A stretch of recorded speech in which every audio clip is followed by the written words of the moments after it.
my very best to get this job that I so crave. Hey, what's up, everybody? Welcome back to another episode of Fanzone Debate. We're here for another round one match in the tournament. We got the number 6 seed Nazario Montenegro going up against the number 11 seed Joe Farrelly. We're wrapping up the round one here. This is one of the last 3 matches we have to shoot. Very exciting. And both these guys, I think Joe has had a bit of bad luck in Fanzone debate. He's found success in other debate leagues, but in Fanzone, he's in record 2-2. He's got a knockout on the record, so not a bad record by any means, but not getting to that like title contention success that I think he wanted to see. And then Nazario, on the other hand, has challenged for the belt before. Has a record that's gotten him up to the 6th seed today. But after his last match, I want to say against Coho, dipped him to be under 500. So he's looking to make a comeback, looking to get to that title shot. I'm excited to see what happens today. We got Brian on the desk. Brian, how are you doing? I am doing just great today. Here to help you judge this all international version of Fanzone. Absolutely. And Mark, you're stepping in last minute. Thank you, sir. How are you doing, my friend? I'm doing pretty good. This should be fun. You said it. Got a couple guys that just want to steer their record right, and I think it'll be fun because I know Nazario has a track record saying crazy shit. So we're in that forum where he could do that for the whole time. So it's fair. So let's bring in the players. We'll start with the lower seeded player, Joe. Joe, like we said, you've had a lot of success over in Fandom. You've had success over in other leagues that I have no idea if that's true or not. You just told me that, so I believe you. But as far as Fanzone goes, 2-2, not a bad record considering you only get the opportunity to play a few times a year. So good record. Looking to get up into that next step for Fanzone. How are you feeling about going up against someone like Nazario, who Mark alluded to as a bit of a talker? Look, everyone here loves Nazario. I love Nazario as well. I'm looking forward to this. We did debate once in one of the other leagues. He's, I think, still bitter about that. But look, if he starts to go off on crazy tangents, and or even if I think I'm starting to lose the debate, I'm just going to start playing Panama, and that should bring everything back down to a good level, I think. Yeah, that's absolutely fair. Absolutely fair. Okay, so on that note, we're going to bring in Nazario. Nazario, hey, you're here to play Joe. I have a couple questions for you about that. First of all, you lost to Coho. That's embarrassing enough. But now, in order to win, if you win today, you get back up to that even record. And also, you're playing Joe, who betrayed your faction. Made you hate everything. And also, you are from Panama.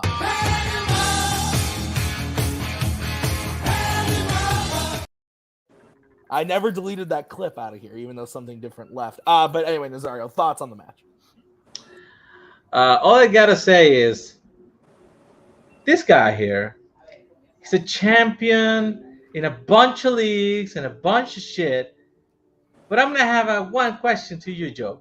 Do you have an actual belt, a physical representation of your championships? I have a T-shirt that says I had 7. Yeah, but I do have one that I earned answering trivia questions. And this, my baby guy, you don't have. Well, you're not answering trivia questions today, but we are going to get into the debate. Here's how this is going to work, gentlemen. You guys drafted some categories. Then I gave you some questions based on those categories, and you gave me answers back to those questions. We're going to debate those questions tonight before our very souls at the end, to start the question. You're each going to get a 1-minute opening, followed by a 5-minute free form, followed by a 1-minute closing at the end of the debate. Brian, Mark, and I will write on our handy-dandy boards who we thought won that question. 2 votes gets you a point, and the first person to 3 points wins the match. So if we are tied at 2-2 after the prep round questions, we will move to a bonus round. Are there any questions from the competitors as we get into the questions? Have you ever considered starting with a bonus round? No. Okay. Let's do this.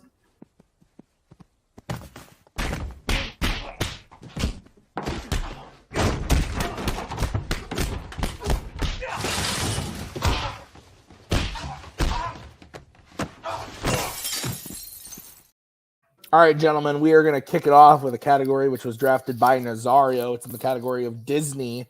And the question is, what Disney, that should say, or Pixar film deserves a sequel? What Disney or Pixar film deserves a sequel? And Nazario, you are going to kick this one off because you drafted this. I will come in to give you a 10-second warning when the time comes. You have 1 minute to open your argument when you start talking. This show has a lot of Ted-centric clips, and I approve it. Okay, for the question itself, I had to go with Lilo and Stitch. Lilo and Stitch was the one standout movie from the 2000s from Disney. And Stitch himself became a Disney icon. He's something you associate directly with Disney. That doesn't really happen with all their characters. And for some reason, he just never went back to theater. Yes, he got some TV stuff and some direct-to-video sequels like every other Disney property in the world. But I think he deserves better. I think he deserves the budget and the glamour of actually coming back to theaters and giving us another story. Give us an update. What has been happening in the last 20 years? Because, yes, it's been 20 years, even though it doesn't feel like it sometimes. We can have an older Lilo becoming an adult and just dealing with this alien having this starting his life, living with her. It's a very beautiful set of characters and a very full of potential movie that just never got a second shot. I'm good. Okay. All right, we're going to move over to Joe. Joe, you have 1 minute to open your argument when you start talking. In this day and age, a movie's financial success often determines whether or not it gets a sequel, whether the movie's quality or story makes it worth it or not. But for me, when determining whether or not a movie deserves a sequel, only 2 of 3 questions should be asked. One, was the movie good enough? 2, either did it create the need for one, or did it create a world that warranted one? For me, Zootopia is the Disney animated movie that fits that description. Yes, it has a sequel in the works, but to me, that doesn't disqualify it from the question that we're asking is, does it deserve one? Firstly, it's a great movie. It found success with both critics and audiences, and 7 years later, it is still popular. Most importantly, it created a world that we only saw so much of. It left a lot still unseen. It left room for characters to grow and develop. And also, cop movies, especially buddy cop movies, they get sequels and they earn their sequels. We've seen this throughout movie history, and I think that's why Zootopia deserves its spot. Time. Okay. Zootopia versus Lilo and Stitch. Gentlemen, you have 5 minutes and one of you starts talking. I will throw up the 1 minute warning like that when the 1 minute warning comes, and then I will come in for the 10-second warning. If I feel like someone is talking too long or not giving the other players some time to speak, I'm going to throw up the let's move on. And then if I feel like you're even still not shutting up, I will come in and hit you with a stick. So 5 minute freeform when one of you starts talking. Did you actually say that cop movies get sequels, so this should get a sequel? I said that traditionally we've seen that those sort of movies allow their characters to move on because of the type of stories they tell. I don't think that that money should be the only factor considering deservingness, because I think the fact that the character becomes ingrained in pop culture as a symbol of your company, it's something that earns more production from that character. And that is what happened with Stitch. It's 20 years later and you just Google Disney and you're gonna get Stitch's toys, Stitch's merchandise, Stitch's product, and you go to Disney, you find Stitch. Zootopia came and went. It's a pretty basic movie to start with, and you just don't see the people clamoring for one anymore. I think the problem with your argument for Lilo and Stitch is 20 years you don't see some people clamoring for one. Firstly, just to go back to your earlier point, I didn't say that it's about money. I said that's what gets a sequel. I said what deserves a sequel is something that warrants it, whether it's a story and a world that created it. Also, you said that Lilo and Stitch was the only standout movie of the 2000s. I'm sorry, but Treasure Planet and Atlantis, they're even the stories within them created a warrant for a sequel. Especially Treasure Planet. You look at the world that created. That's something from the 2000s that I think creates a world that deserves a sequel. Disney has made theatrical sequels to The Incredibles, Wreck-It Ralph, Frozen, Finding Nemo, Toy Story, all since Lilo and Stitch. And most of those feel like cash grabs. Like, with the exception of the Toy Story film, everything you just mentioned it's a cash grab. Like nobody likes The Incredibles 2 as much as The Incredibles.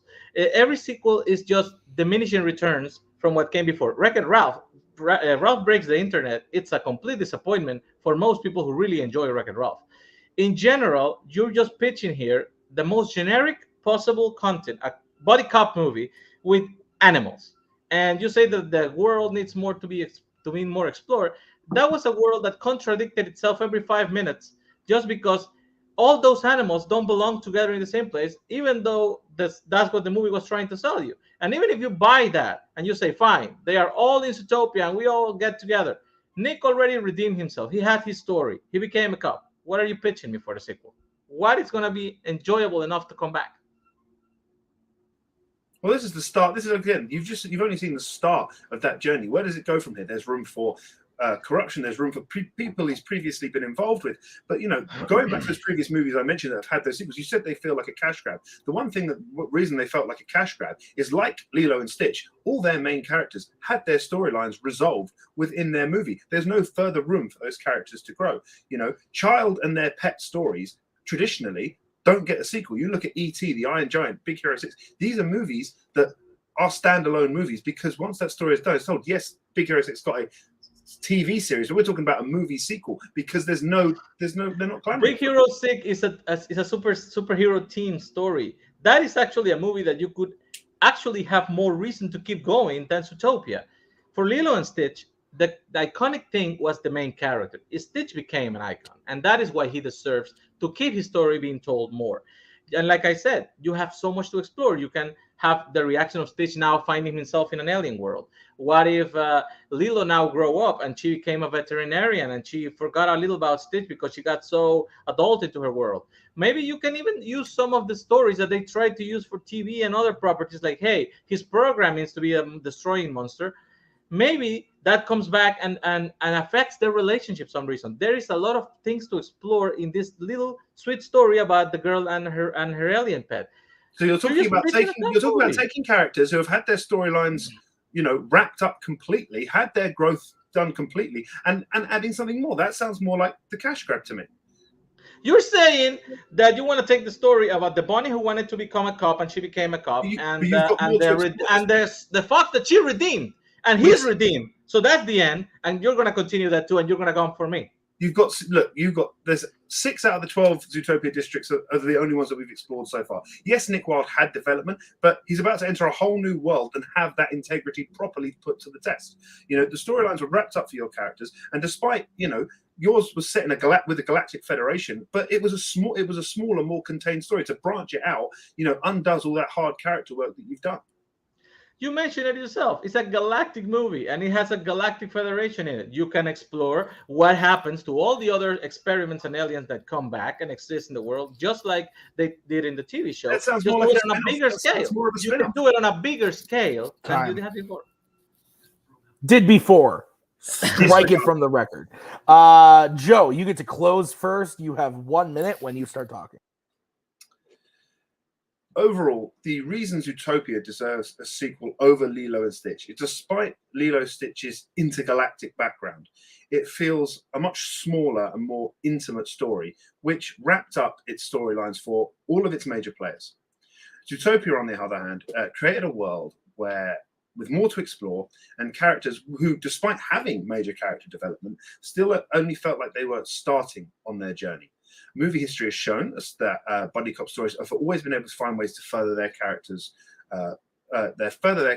plus the worlds they live in. There's always going to be that room, and especially for Nick Wilde, you can put that integrity, the newfound integrity, to the test. And I think that's an interesting story, especially to see how Judy Hopps develops as a more established police officer. Now she's got into that. Now she's finally sort of overcome her initial challenges. It's about helping Nick. Lilo and Stitch, you know, the boy and his dog, the person with the new pet movies have always worked better as a one and done, and that's what Lilo and Stitch is. Okay, we're gonna move over to Nazario, who has 1 minute to close his argument when he starts talking.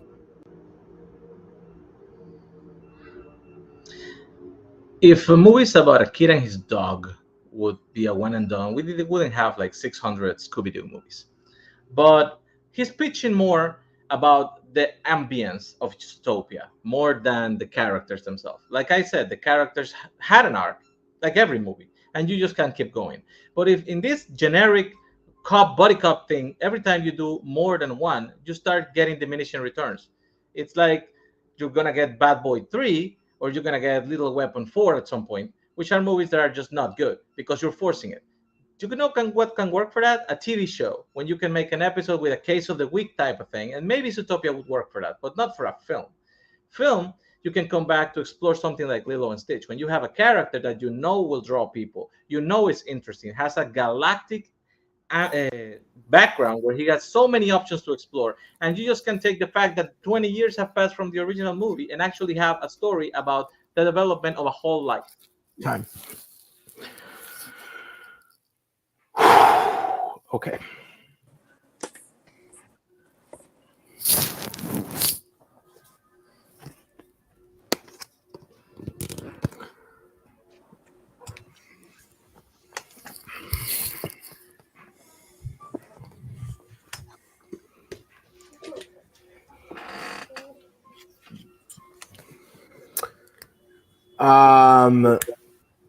I don't know about you guys, but I can definitely tell we're getting into the meat of round number one, where the players are a lot more closer and ranked. Yeah. Because this was probably the best opening question we've had, other than Mike Hanley coming in and going, "My pick is this," and then yielding 55 seconds of time. That was pretty great. But literally the whole match, he did that. Every prep question, he went, "My pick is Captain America. I yield my time." And that was it. And it was incredible. And he won 1 point, which was the craziest thing. Okay, Brian, are you good? I suppose. Yeah, same. That's how I feel about this.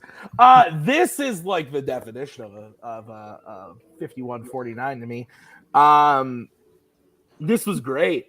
And even taking the personal bias out, because I hate Zootopia and I love Lilo and Stitch, I thought both players did really well here, kind of explained to me what their movie would be, what a sequel could look like. They both did great at pointing out things about the other that wouldn't work. Oh, I'm kind of questioning, but I already wrote it down. I went with Nazario.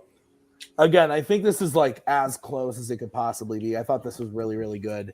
And I think that the final thing that kind of did it for me was, honestly, and maybe it's not fair, but I kind of started to take this as a pitch question when both were just kind of going back and forth, and everything was just adding up.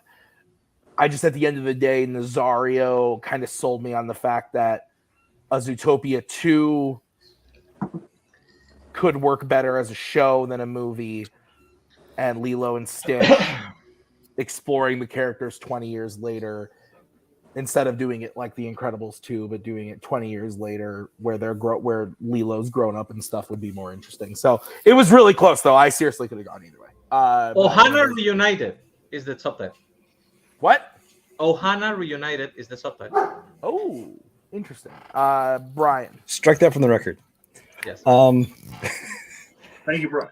Yeah, this wasn't tough ones. I mean, it's they both picked one. I mean, obviously there is some demand for sequels for both those, because one of them's already had some in in non-theatrical area, and the other one's got one coming, which either we don't consider either one of those in it, but they're both obviously ones that people want to see sequels to. This is a tough one for me. I did end up leaning towards Joe, so I'm going to make Mark be the bad guy.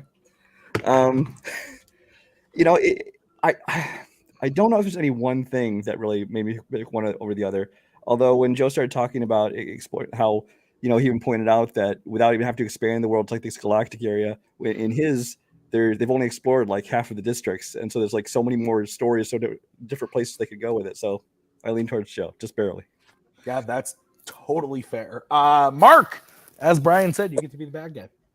Also, my lights are flickering, so if I go, I'll be back. Hey, same. There was a tornado siren during the first round, but I'm already in my basement, so it's okay. Mark, go ahead. Good to know. Yeah, I'll just go. I went with Nazario. I think for me personally, I think he did a better job of both. I think he did a better job of selling me on at least what a sequel would look like, and I think more possibilities of what a Lilo and Stitch sequel would look like, and also I think he had more answers. I think when Joe hit Lilo and Stitch, I think kind of more than Joe had answers when Nazario hit Zootopia. Or I think I don't know, I may have said that wrong, but no, I feel you. I got what you meant. Okay, so Nazario wins the first point. We're gonna move on to the second question. This was drafted. Pause for a second. Sorry. Yeah, I just want to pause for a minute and make sure my dog's downstairs and everything. I'll be right back. Yeah. Okay. Go ahead. Cool. All right. So we're gonna move on to question number 2. This was drafted by Mr. Farrelly. It's in the category of comedy, and the question is, who is the best comedy director working today? So, Joe, you get to kick this one off. You have 1 minute to open your argument when you start talking. For me, Taika Waititi is the best comedy director working today. Since 2007's Eagle vs. Shark, Taika has been pretty much on the map. Since then, we've had Boy, What We Do in the Shadows, Hunt for the Wilder People, Jojo Rabbit, and both the Thor movies. And I think all of these movies have left audiences laughing. And that's the key of the comedy director. Make your audiences laugh. You know, these movies, unlike other comedies, some comedies that we get throughout the years, they come and they go. But I think, especially movies like Jojo Rabbit and What We Do in the Shadows, and Thor Ragnarok as well, I think they resonate and they have remained with their audiences, and they're ones that audiences continue to revisit, and also ones that, especially I think with What We Do in the Shadows, that people will still recommend. So have you seen this one yet? And I think that's the important thing. Some comedies come and go, other ones stay, and they have the longevity. And even after years, even after repeat watches, they're still funny. And that's why, for me, Taika Waititi is the best comedy director working today. Time. Nice job getting in that minute, Joe. Let's move over to Nazario, who has 1 minute to open his argument when he starts talking. If we're talking who's the best comedy director working today, I think the only possible answer is Edgar Wright, because the guy has not made a bad comedy yet. Like, he has made 6 movies. 5 of them are comedies on some level, and they range from a complete different types of movie. He has a horror comedy, he has action comedies, he has sci-fi comedies, he did a comic book comedy, and they're all memorable. They are all movies that find their audience, keep people bringing them back, become memorable. People quote them. They know the movies by heart, and they just become, even if they're not successful at the theater level with the box office, like was the case with Scott Pilgrim, they do become cult classic that people just watch over and over and over again. And if you cannot point at this in his whole oeuvre, a movie that fails at being a comedy, I mean, what best can you Strike it from the record. What best can you ask? I said. I missed whatever the last word was, but strike it from the record. All right. Taika Waititi versus Edgar Wright. 5 minute free form, and one of you starts talking. You tried to sell me on Love and Thunder. You really tried to sell me on Love and Thunder as a good comedy. What's the biggest criticism of Love and Thunder? It leaned too much on the comedy. That's the biggest criticism of Love and Thunder. You're talking about Edgar Wright. Those the 4 you mentioned, the sci-fi comedy, the action comedy, the horror comedy, and the comic book movie comedy, they're all pre-2013. We're talking about best comedy director working today, not 10 years ago. He's still working today. He just doesn't make a movie every 5 minutes. He just doesn't make comedies. He made Last Night in Soho because he tried something different. Yes, that's why I didn't count it. What I'm saying is, he did that movie and he's taking a break to do something else. We're talking about working today. The man is still directing films. That counts for the working director part. On your part, you're trying to pitch me one of the worst MCU movies. Thor: Love and Thunder, as a successful comedy. You're saying that people bitch that it was too comedy. That doesn't mean it was funny or memorable, like you said yourself. I found it funny. I think there are people out there that found it funny. The thing is, comedy is subjective. Is he a comedy director? Is he working today? Did he make a successful movie? Yes, he did. But the thing is, we're talking about comedy directors working today. You bring up Edgar Wright, who Baby Driver has, yes, comedic moments, but even IMDb lists it as action, crime, music, drama as its genre. Slash comedy. You look at the genres listed, they're the four. They're the four main ones that come up. Last Night in Soho, not a comedy. Love and Thunder is a comedy, right? You might not find it funny, but Love and Thunder is a comedy. Jojo Rabbit is a comedy. There's no way a movie with an imaginary Hitler. Let's talk about Jojo Rabbit.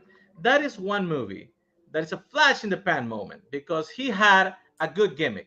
He was going to get a person from New Zealand himself to pretend to be Hitler and be the best imaginary friend of a boy. And then he's trying to put a Life is Beautiful on you and make you have the feels midway through the movie and cry because, of course, it's going to be a sad, depressing movie. It's a World War II movie with the Nazis. Does it have funny moments? Yeah. If you want to argue that Baby Driver is not a comedy, which it is, then I could argue Jojo Rabbit is half of a comedy.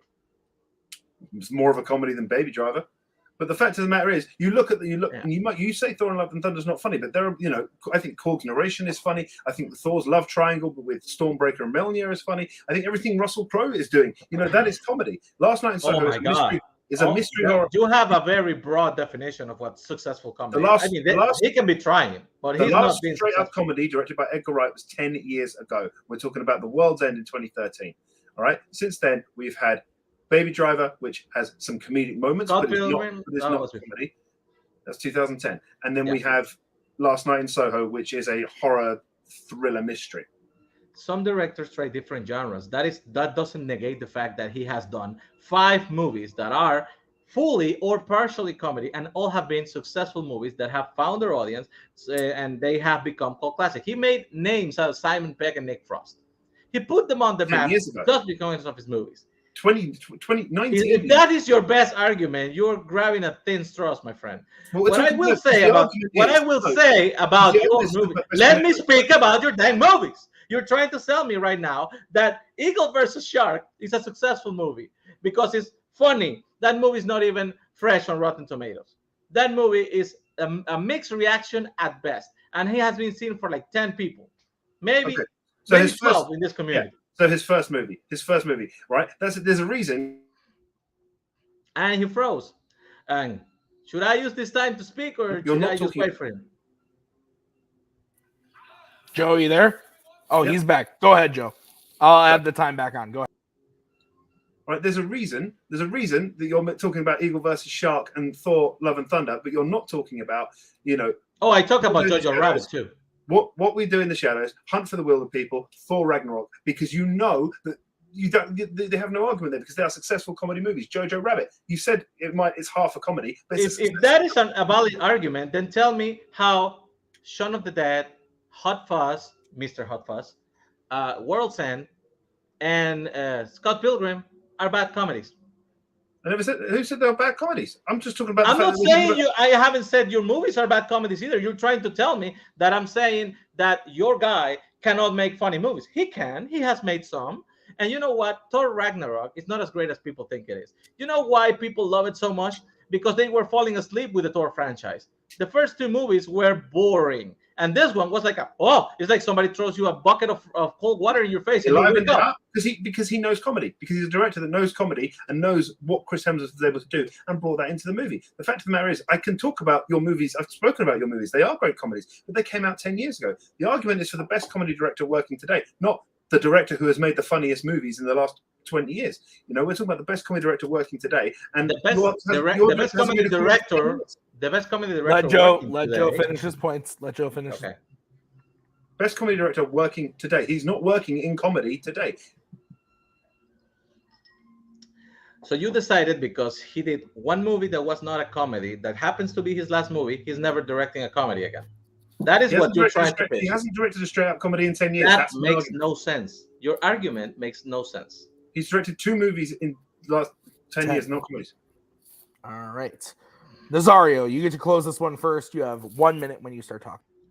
If the best argument he can come up with is trying to pull at straws saying like, well, he's not working today. He may have been working yesterday, but he's not working today. I think he kind of run out of arguments. What I'm saying is he an active director? Yes. Is his last movie a comedy? No, he tried something different. He will go back to comedies, probably. Has he made 6 movies, 5 of them comedies or with comedic elements? Yes. Are they all 5 successful, memorable movies that have found their audience? Yes. Has Taika Waititi made shitty comedies? Yes, because Love and Thunder is not a good comedy. Like, he just misread completely what people like from Ragnarok and tried to give it to them like on fucking marijuana or something and just failed. Eagle versus Shark is a very divisive movie. It's not even fresh in Rotten Tomatoes. So if you want to say, hey, the ones he made in the middle are good, yes, they are, but none of them are as memorable as the Edgar Wright films that I mentioned. And Jojo Rabbit doesn't age well. All right. Sorry, my stopwatch got all messed up there. Joe, 1 minute closing for you when you start talking. While Edgar Wright is no doubt responsible for three great comedies so far since the start of the century, his love of cinema in general is taking him out of that world. That's why he hasn't directed a straight-up comedy for 10 years. You know, these aren't to denigrate it. It's just the truth. Waititi has always stuck to comedy, and it's because he knows it works and he can make people laugh.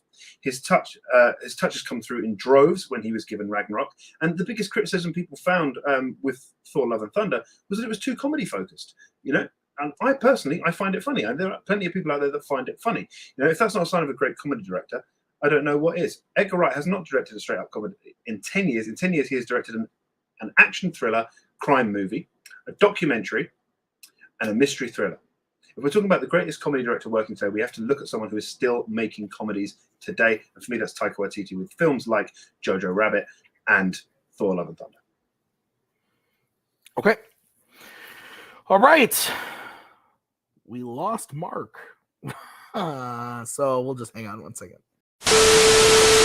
Hey, Mark's back. Mark missed part of the argument. We played it back for him, so he is fully informed to give his decision. And Mark, you are kicking this off, actually, so you get to go first. Oh, I am? Great. It's not prepared for that. This was really tough, especially when, you know, I know one person in this room has been known to be called Hot Fuzz. So I know this argument was tough for one. So I did end up going with Joe. It was really close. I think what kind of swayed me over, I feel like he had good comebacks whenever Nazario kind of tried to take down Taika Waititi as a comedy director. And I feel like I feel like at the end of the day, he kind of did a good job defending his choice a little bit, or like his movies a little bit more. It's more or less what swayed me in that direction. Okay, I'll go next. I went with Nazario. I thought that the whole like comedy director working today thing that like Nazario was going for, it didn't totally work for me. Like both answers were accepted, so like they were both acceptable. So that it didn't 100% work for me, but I thought that Nazario at the end of the day was able to convince me why the comedy movies that Edgar Wright has made are better comedies. Therefore, he's the better comedy director than the comedies that Taika has made. Again, another close one, but I do feel like Nazario eked that one out a little more. I'm a little more confident about that one than I was about the last one, where it was super close. So, Brian, you get to decide this one. Well, I'm going to tie it up. I got Joe. Oh.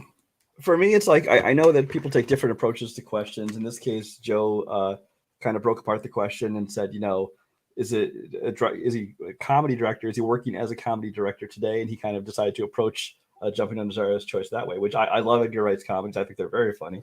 Honestly, if I was picking just comedy director in general, I might vote for Edgar Wright.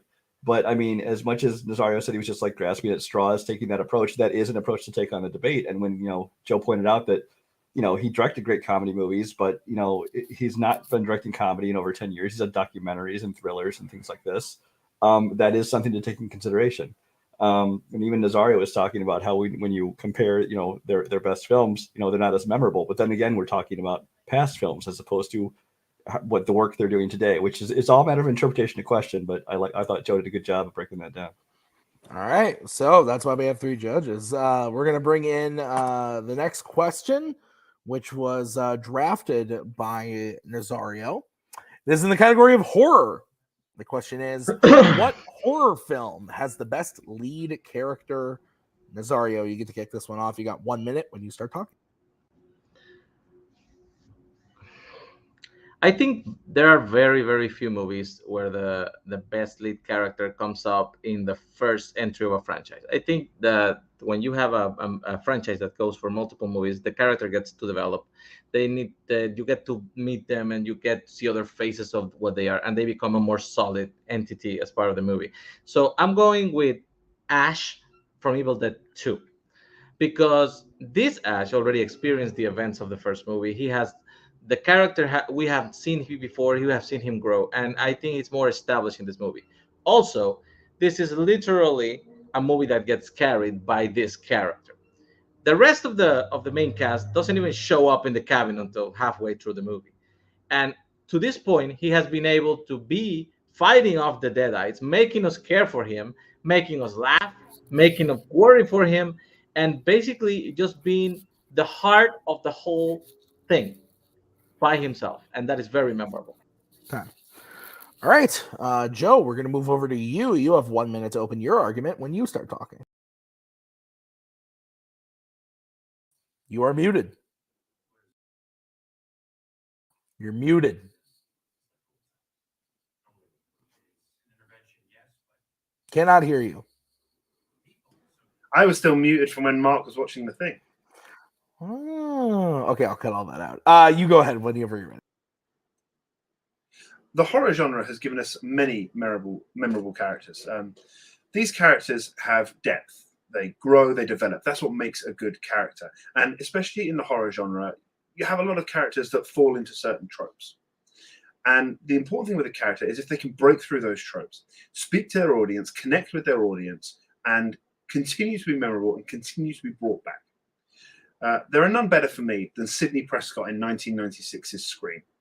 Whilst the use of meta horror, hilariously quotable lines, and the murder scenes that keep even, I think, the most seasoned horror fan on the edge of their seat make Scream fantastic, I think Neve Campbell's performance as Sidney is simply unforgettable. The way that character is written, the way the character develops, the way that the character grows, I think is a really unique way to look at the final girl that we've had so many times. And I think not only is she able to escape those tropes, I think she's able to branch out and become her own character and something unique. Time. All right. Ash versus Sydney. 5 minute free form when one of you starts talking. If we're going to get specific about the questions, you picked the wrong Sydney movie, my dude, because Sydney in the first Scream movie is as generic final girl type as they come. If you had said Scream 2 or Scream 4, it's a more developed, memorable character where she has been toughened by the events of the previous films and she actually knows more about the rules. It would have been more interesting. But the first one, she's not even the most significant or impressive part of that cast. Dewey calls your attention in every scene he's in. Gail Weathers does too. And those characters and their relationship were more memorable than any Sydney does. Ash by himself carries Evil Dead 2. But you know I can't pick those characters because they're not the leads. And I think although Sydney's initially portrayed as that innocent, slightly timid high schooler that's carrying this sort of trauma on her shoulders like the generic final girl, I think her interactions with Ghostface and these other characters, prove her to be an incredible source of strength and resilience. Ash is a fun character. Ash is a cool character. But there's no real journey. There's no development there. It's this something the Deadite comes for him, he gets out, there's a brief reprieve, and then it sort of happens again. And that's the continuation of the movie. Ashley is 3 times more developed than what Sydney is. He stars as Ashley Williams, the guy who they actually give you a small recap as part of this movie, so you actually have it in the same film that you can see his arc. He's the guy who's afraid of everything. He's trying to protect his girlfriend. He fails at that, and then he actually gets to be possessed by the Deadites, and that makes him grow as a character. He learns to have to do sacrifices. He has to cut his own body when he gets possessed to be able to just keep going. And he tries to protect people from coming into this house. And by the end of the movie, he's willing to do the ultimate sacrifice, which is to put himself in a position where he's going to be sacrificed to save everybody else from the evil spirits. That's a complete arc. And it's synonymous to the movies. Like if you think Evil Dead, you think Ash. That is how great he is. Sidney is just part of a larger cast that they actually kept for like 5 movies. They had kept the whole original 3 cast for 5 movies because she needed all that support. No, I think you're sort of misreading it. I think you see throughout both movies, both Scream and Evil Dead 2, that yes, both tackle adversity. I think Sidney is allowed to be much more vulnerable, and I think that adds layers to her character. We're not talking, this is talking about a story about a character, and you want that audience to connect with the character. And I think when an actress and a character show that vulnerability, I think they're able to do it more often. I think yes, Ash is able to show a great deal of resilience, but I think nothing about each sequence really changes. The forces of evil, they come at him, he fights them. There's a brief reprieve, and it repeats. Sidney has a genuine impact on people's lives. I think 1997 there was an interview where she said, people come up to her and say, Sidney Prescott changed my life. She made me feel more confident. She made me feel less of a victim. This is direct quote from Neve Campbell herself. This is an impact that character has. When people think about Ash Williams, they say, yeah, he's a badass. He's a badass because he's the best character. And 97 is when the second movie came out. So they may have been thinking about the version of the second film. I'm talking specifically out of the version of the first movie. What does she do? She cries a lot. She cries because her mother died. She cries because she fights with her boyfriend. She cries because her boyfriend betrayed her.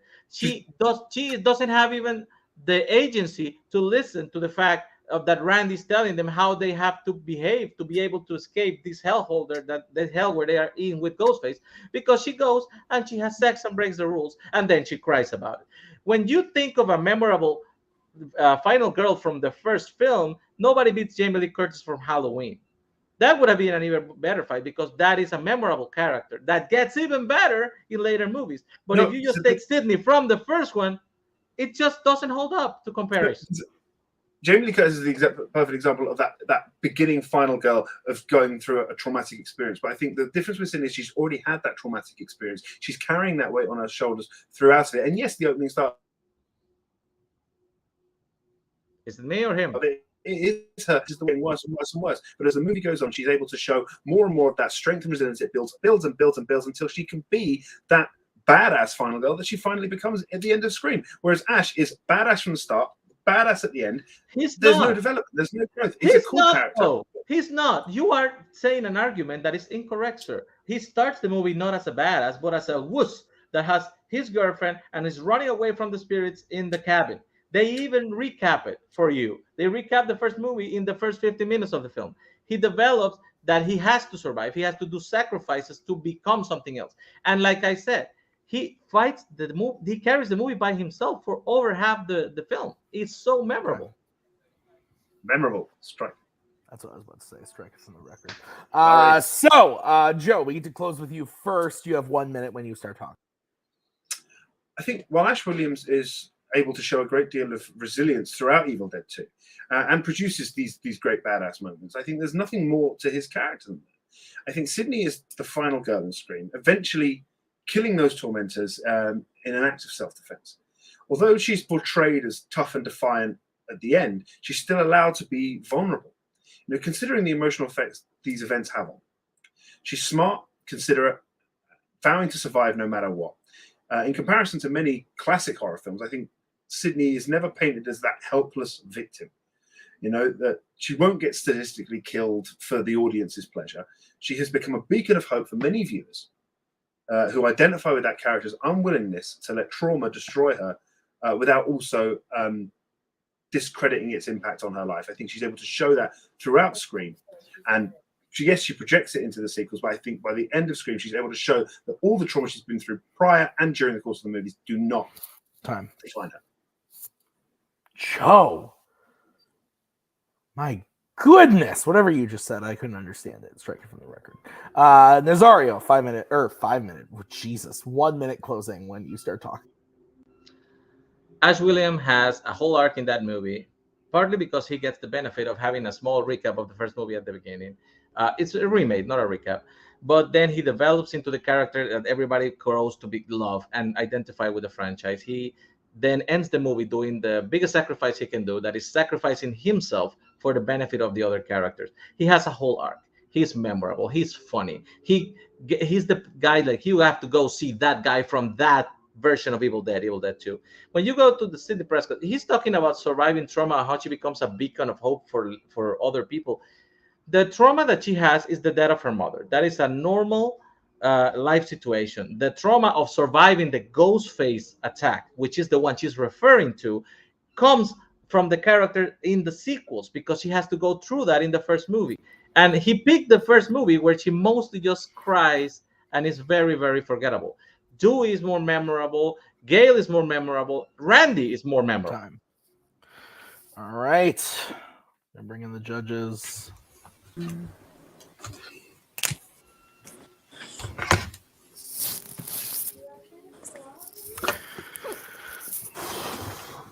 Lord on high.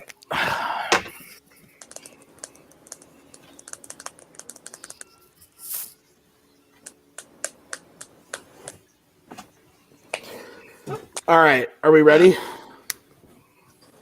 Yep. Mark, you good? Yeah. All right, Brian, you're kicking us off. All right. Nazario, I don't hate you. No. I voted for you, Nazario. I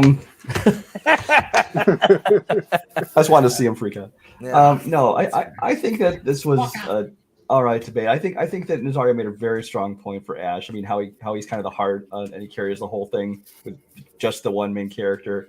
How you need to watch that version of the character from that movie is when he really became the character he is, and how fun and badass he is.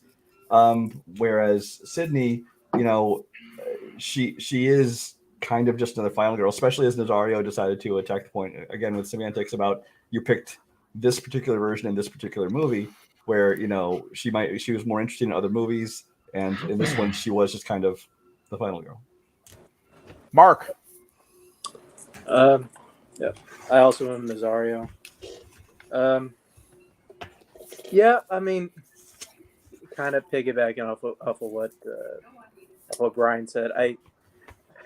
I think there was a little bit. I think Nazario did a good job of attacking Joe's specific choice, and then also whenever I think Joe had a decent point against Ash, Nazario usually had a pretty good answer, but especially attacking how Ash didn't really have an arc in Evil Dead 2. I go with Nazario here. All right, my vote doesn't count. I also went with Monty. I thought that this it's the third vote is the one where I always give you a weird fucking nickname. I thought that, again, I don't hate Joe. I should clarify that. Joe, I think you played very well. I should have picked Corey. I think that honestly, I mean, maybe. I think that on paper, this is a lot closer. And honestly, on paper, I kind of go with Sydney. They took it in a way I didn't even think of, where they gave me specific movies. And I was just kind of like, who's the best lead character in horror? And they were like, this is the movie. And I was like, yeah, that makes sense. And they went with it. And I thought that worked. And Nazario kind of made Joe fight that fight, because Joe easily could have said, like, no, I'm talking about the whole Scream franchise. It doesn't say like which specific film. I thought this worked really well. I thought Nazario won this pretty handedly, in my opinion. I thought Joe did well, but I think this was Joe's weakest of the three so far. So, but we're moving into a final question. Joe does have to hit this in order to move on to the bonus round. And it's in a category he drafted. Oh, it's my favorite. It's Jimmy B. And the question is, who is the worst James Bond villain? There's so many to choose from. Joe, you get to go first. You have 1 minute when you start talking. After 61 years, 25 movies, 007 has faced off against many a villain. Some great, I'm not so great. For me, the worst thing I think a villain could be is forgettable. And there is none more forgettable than Dominic Green. To remind you who that is, it's the guy Matthew Almeric played in Quantum of Solace. Quantum of Solace was a movie that was hindered by the writer's strike of 2007. The action sequences were written, but the rest was sort of filled in along along the way. And it shows an underdeveloped villain working for an underdeveloped agency that ended up pretty much being retconned 7 years later. For me, Dominic Green offers nothing in terms of villainy. He's drab, boring, bland, and does nothing really memorable. I think there are many other times where even if a villain hits the tropes of a Bond villain, they can still be considered good. It doesn't agree. All right, we're going to move over to Nazario, who has 1 minute to open his argument when he starts talking. I think worst means worst. And by worst, you mean somebody that is completely bad or incorrect at the way he goes about his business. I would went with Gustav Graves, a character that started out as Korean and ended up as English for some reason. His plan is to develop a satellite that can harness the power and the heat of the sun, and his lair is an ice castle. Yeah, I think that's about right. Let's get into this. The Mike Hanley approach, one could say. Forfeiting about 30 seconds. Gustav Graves versus Green.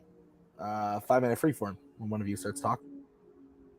Dominic Green gets one moment of villainy throughout his movie. It's the line where he says, you'll wake up with your balls in your mouth and your willing replacement standing above you.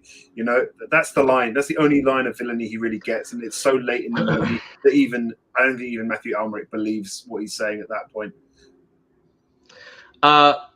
Like I said, my character has a lair made of ice and a ray made of the power of the sun. He also makes himself a power suit, kind of like a Power Ranger thing that he wants to use to beat Bond. And then he decides to jump out of an exploding airplane with a parachute and gets killed by the parachute. That's right, yeah. That is very, very bad. Look, those things you described, we're not talking about the worst villain in a James Bond movie. We're talking about the worst James Bond villain. Does he have the lair? Yes. Does he have the super piece of technology? Yes, he does. Does he have the memorable... And he went again. Death? I get that. He is killed off screen. Nothing about that screams a good villain. He is he's a corporate middleman and does nothing. Gustav Graves is, at the very least, a typical James Bond villain, middle of the pack. I think you are confusing what they've been asking. They've been asking what the worst is, and things are so bad that you remember them. They become memorable. Your guy is forgettable. I agree completely. I had to look up who he was. I don't even remember the actor that played him. He's not even really the villain. He's middle management. His middle management. Villain of the movie, though. He's but he's the middle management of Quantum, who then gets retconned into Spectre. So he's a henchman. He's not even the guy.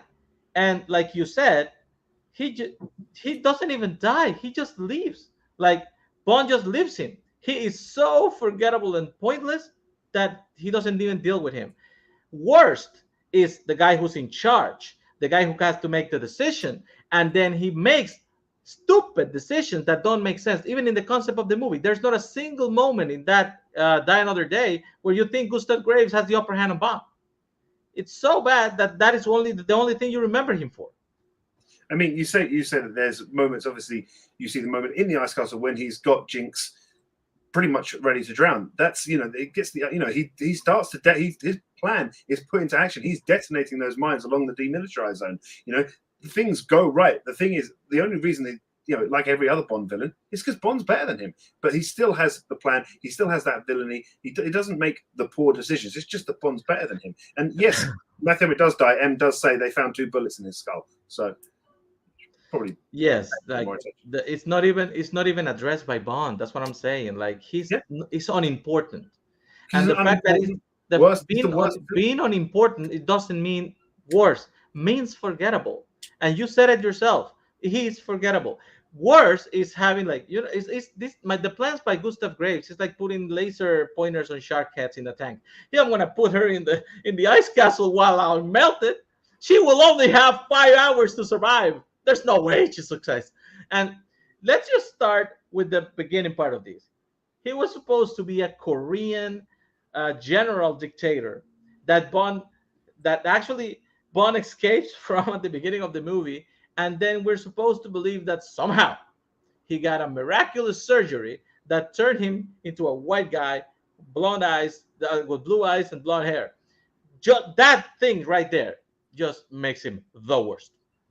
I mean, Dominic Green's one objective is to get the secondary villain to sign a contract, and you know that doesn't even go well. Look, put this in gets it. Oh no, the hotel's blown up. That's his one job, is to get a signature on a contract, and he fails at it. Your guy, Gustav Graves, is trying to start a war, build a satellite, blow up all the mines in a demilitarized zone, and he pretty much succeeds until Bond comes in at the end and gets himself to a plane. He's already blowing up the mines in the demilitarized zone. At least he starts to succeed, whereas Dominic Green can't even get a signature on a piece of paper. So he's the worst villain in terms of his attempt at villainy, and he's the worst villain in terms of a character. Like I said, your henchman, that is not the main villain at all, he succeeds. He kills the girl in a scene that is a pretty good homage to Goldfinger, except changing, gold by oil.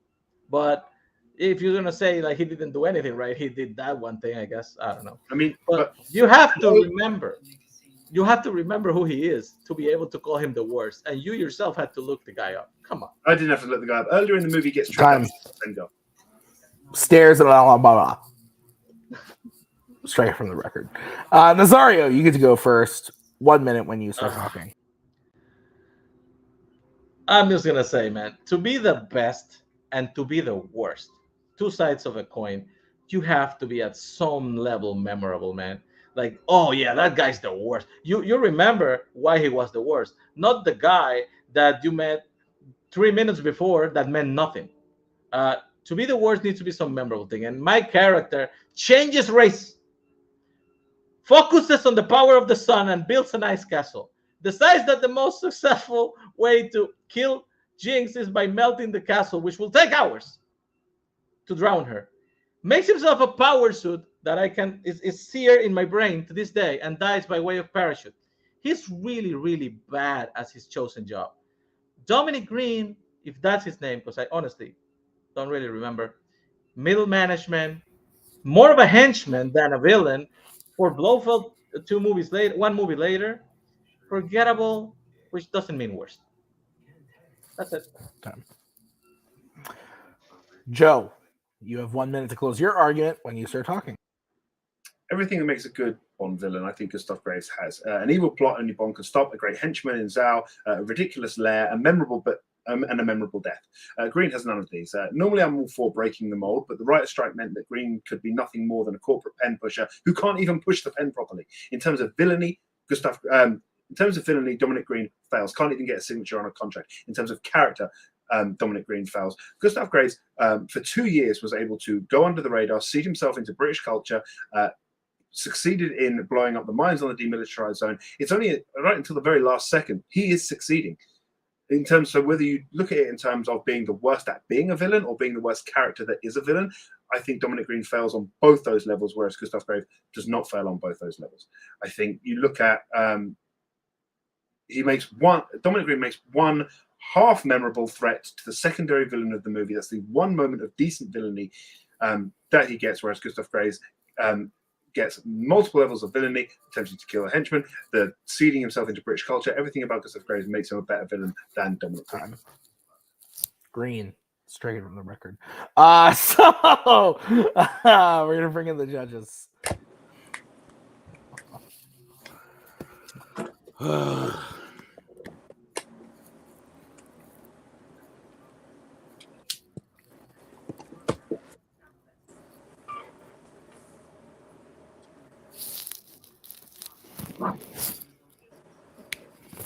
You guys ready?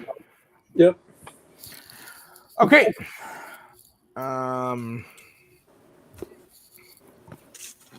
Sorry. This was interesting.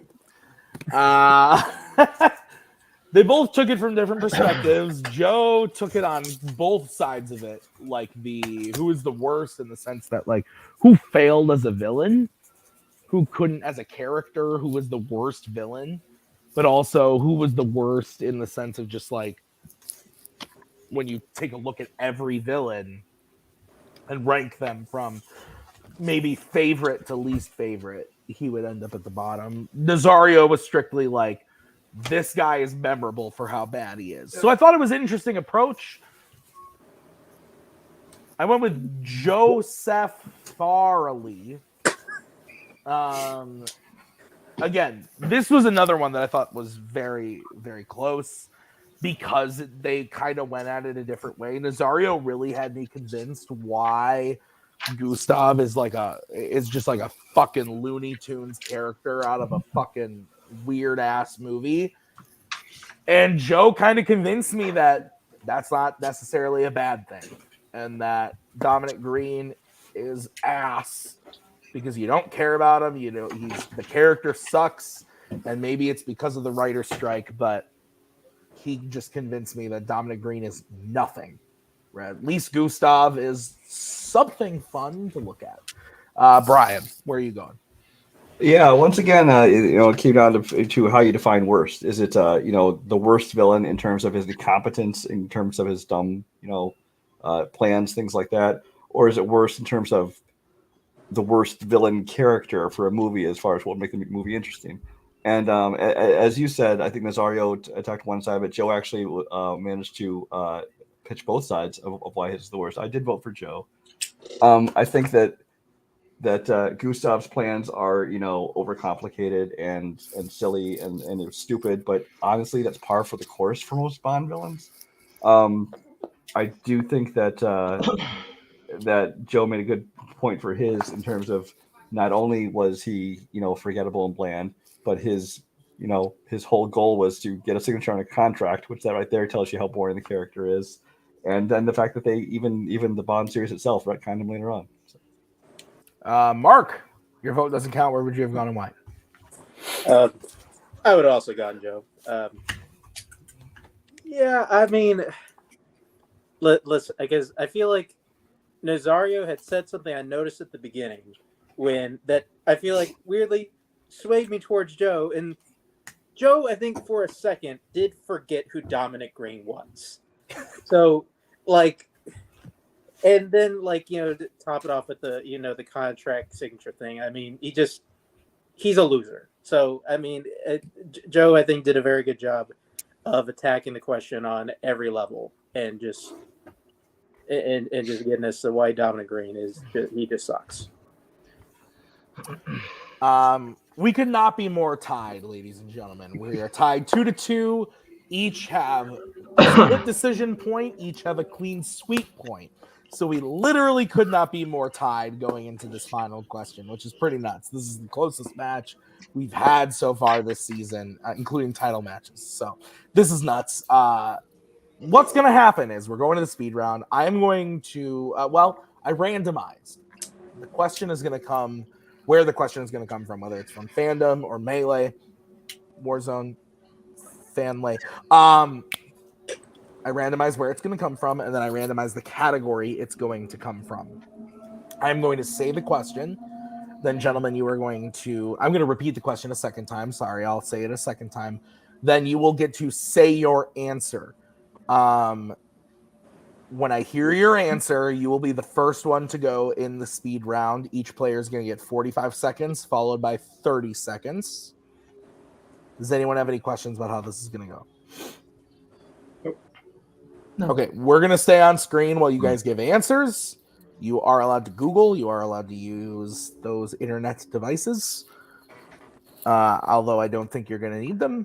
I'm very happy about this. It was chosen in the category or the side of Fandom.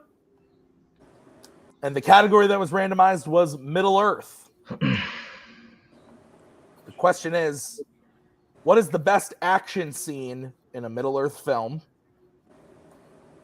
Again, the question is, what is the best action scene in a Middle Earth film? The Battle of Helm's Deep.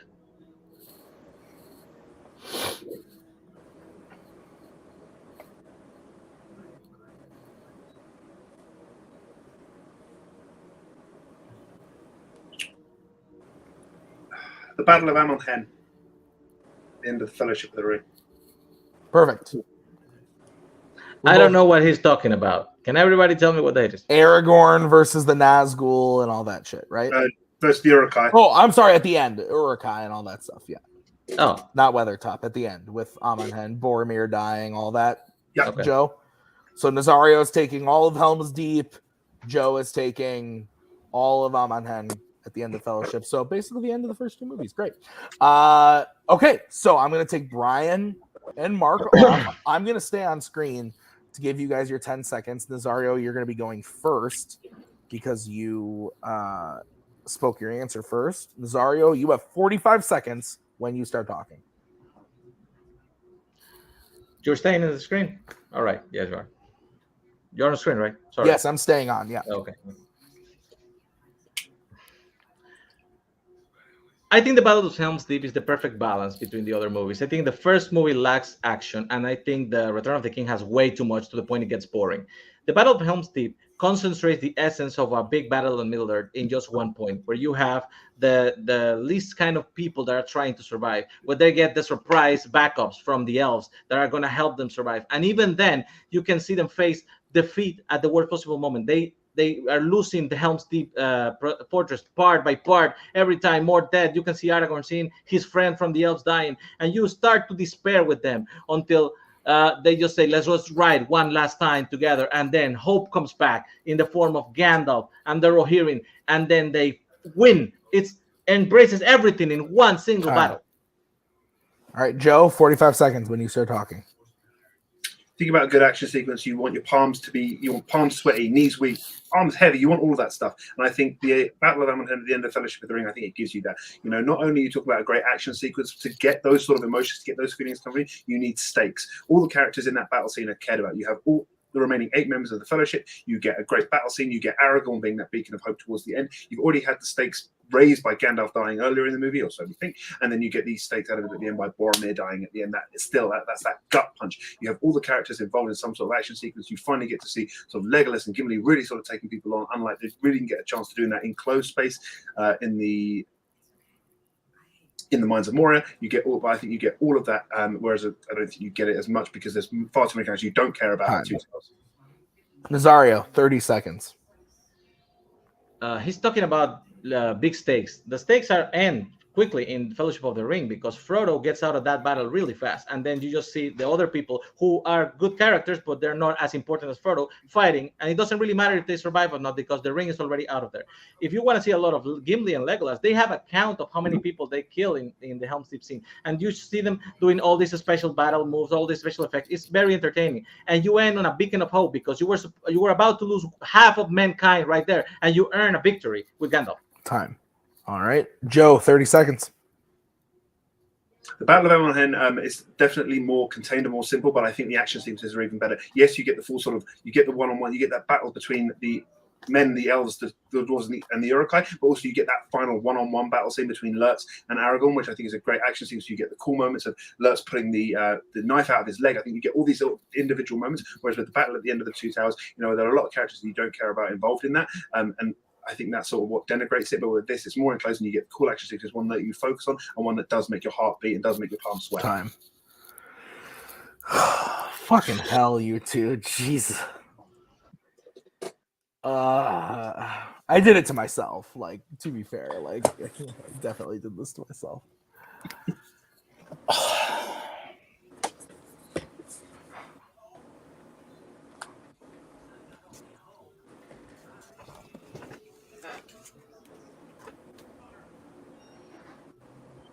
It's 2:30 in the morning. I would have given it bonus points if you worked Mom's spaghetti into there as well. I only had 75 seconds. Brian, you look ready. Yeah. Mark, you're kicking us off. Great. All right.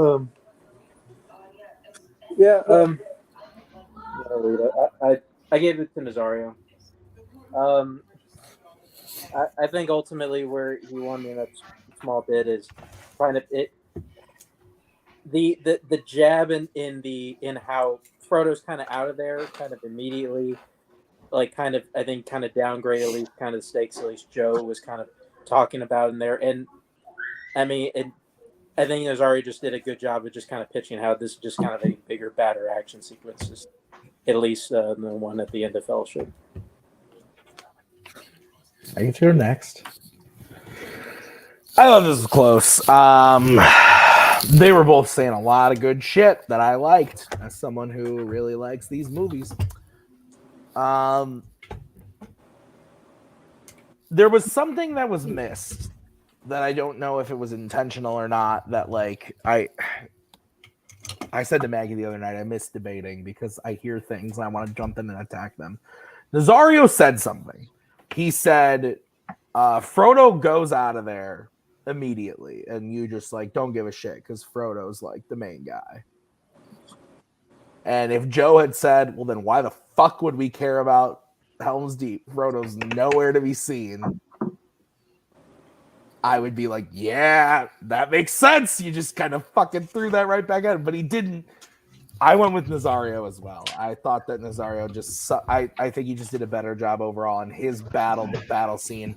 I think Joe initially taking that scene versus something like Pelennor Fields or the Black Gate was a bold choice, but one that made sense because there's a lot of memorable moments. I just don't think he capitalized totally on it until like the last few seconds of his closing when he talked about the Aragorn and Lurtz one-on-one stuff. I think he could have expanded on that more. So I went with Nazario. Brian, your vote doesn't count. Where would you have gone? Why? I think this is a tough question to put in a speed round because like you, for instance, know these movies super well. I like them, but I don't know them real well. So I needed them in their short speed round thing to be able to explain to me everything, what's going on in the scene, everything about the scene, in addition to what makes it great. I have to just even know what scene they're talking about. But like you said, getting into this far into the tournament, we're showing how good these people are because I think both of them did a great job of explaining that. I did end up voting for Nazario, but honestly, it was probably super close. All right. Well, that means your winner is Nazario Montenegro. Moving on to round 2 of the debate tournament. Joe, we're going to start by talking to you. Joe, fantastic match. Really, really good match. I think, in my opinion, Ryan's been at all but one, I think. Probably the best match of the tournament so far as like neck and neck players close and close. How are you feeling, man? Yeah, I don't feel bad. Yeah, it's probably just weather. But no, I think the match is really good. I think Nazario really sort of came at it, and I think it does show where the strengths lie, that both are sort of big categories, horror and Bond, we both sort of clean swept. I think had that Middle-earth question been in the match itself, I think I probably could have expanded a lot more and a little bit like that. But when you've only got 75 seconds, you've got to go with what you can, and I was going to went in with the stakes. Got to stop using that palms are sweaty argument opening because use that in other places. So try to make it sound fresh. But no, Nazario did really well. It's close, but yeah, he deserves his win.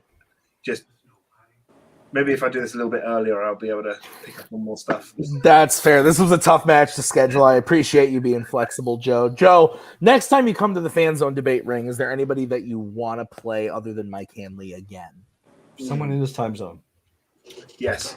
I don't know if there are many, but no. To be fair, there's only a couple of people I've debated against here, so I think I'm perfectly happy to play anyone.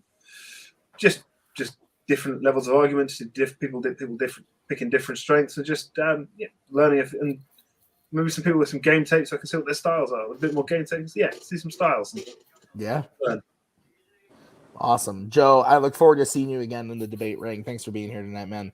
We're going to move over to Nazario, who's wearing a trivia belt in a debate league. Nazario, congrats on the win. You're now an even record again. You have one of the more impressive number of matches in Fanzone, and I guess that we include the records of Nerdgasm when it was that. Dear Lord, If you stop doing that, I probably look better. I hate saying that. No, I mean you're 6-6, which I mean overall, you've played 12 matches with just for a debate. You're going up against people like Kirk, who's played 15, Jacoby, who's played 10. So you've played a lot of matches for someone who's at an even record. It's pretty impressive, actually. You're moving on to round number 2 of the tournament. And how do you well, first, how do you feel about the match with Joe today? It was a close one. It was a very close one. You got 2 clean sweeps. I don't know why that happens, but I feel like every single time I play, we always end up with the bonus round. It's always tied after 4. It's a fucking mess. I want to win one like 3-0. Can that happen at some point? I mean, if you debate like I that, guess. I guess. Yeah, that's fine. I was completely ready to be pissed at Brian for the rest of the night because he totally fucked me on that comedy one. Because come on, you literally went with the minutia. That's why I pulled it on screen, because I was like, if we're gonna go this fucking way and he likes that, let's try it and see how it fucking tastes. But yeah, I felt, in my personal opinion, that I won this 3-1. But that is why you have 3 judges. So now I get to play somebody else, right? Yeah, you're moving on to round number 2 of the tournament. You're going to be playing the winner of the number 3 and 14 seed, which was Cameron Holtzman, the number 3 seed. You're going up against him in round number 2. Well, that sucks. He's probably gonna put some snowflake shit on the questions, and I'm gonna have to watch movies I don't like. Are you sure Mike Hanley is not still alive at some point in this tournament, so I can play him? He lost in round number 1 to Bill Carriola. Fuck. Okay, I'll guess I'll watch. You could bring him as a manager, technically. I will. I need somebody to carry this. Great, sounds good. Nazario, You can be your second, but if you lose, you both die. Ooh. Oh shit. Interesting. Nazario, I look forward to seeing you up against Holtzman in round number 2. Great job today. Let's get final thoughts on the match from Mark. No, this was maybe probably the closest one I think I've had to judge, at least in short time being here, and I think especially I think you guys bring it up a lot, of where I think knowledge, at least from genres, I think kind of came into play here, and they were able to get points on what they knew well. And I think even when they didn't, they were able to kind of like make good arguments and just keep it close all the way through. Yeah, absolutely. Brian, thoughts from you? Nazario can believe what he wants to believe, but his votes don't mean anything, so he didn't win 3-1, no matter what he thinks. And yes, I mean, when the debates are super close for me, then yes, the minutia comes into it, because something has to tip the scales in one way or the other, and so that's what happens there. He is going to need to work on his lyrics, though, because as we know, in the next round of the tournament, we're doing all rap battles, right? Is that how it's being done? Yes, yeah, absolutely, correct. Okay, that's what I thought. No, these guys both know what they're doing. Like you said, we get in these further rounds of the tournament, and you get it's a lot stronger debate, it's a lot closer debate, and you don't have as many people, bullshitting their way through a question, which can get you by early rounds, but once you get this far, you got to know your stuff. Absolutely. So thank you to Mark. Thank you to Brian for judging this one with me. I've been Tim. Thank you to Nazario and Joe. We will see you guys in a week with the next match. We've got the number 7 seed, Robert Kastner, going up against the number 10 seed, Richard Schwartz. That's coming up next week. So we'll see you guys real soon with that. Until then, have a great night. Thank you for watching. We'll see you next time. There we go. Thank you very much. Please come again. We have a lot more groceries.